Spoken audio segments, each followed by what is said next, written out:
Welcome to the Salmon Runs YouTube. Enjoy the video. You start by powering off and unplugging the joystick to avoid shorts. This protects both you and the electronics. Once done, remove external screws and pry the case with a plastic spudger. Use slow, steady pressure to avoid snapping clips. Keep screws sorted in labeled containers so reassembly is straightforward. You do these steps now because clean access is required for inspection and to prevent introducing new problems while you dig into the mechanism. You next inspect the gimbal assembly and sensors to find worn potentiometers, broken microswitches, or debris causing drift. Visual cues include corrosion, play, or inconsistent resistance. Then clean electrical contacts and bearings using 90% plus isopropyl alcohol. Apply sparingly and let dry completely, because residual moisture causes shorts.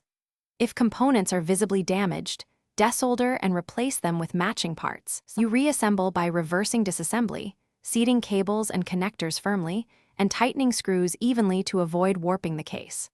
Once powered, run the built-in or OS calibration tool to center axes and set dead zones. Calibration compensates for small mechanical tolerances.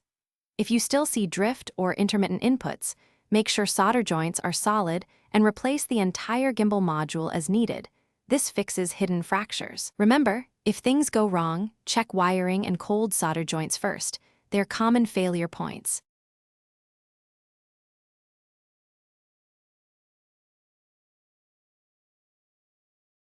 Thanks for watching. Consider subscribing if we helped you.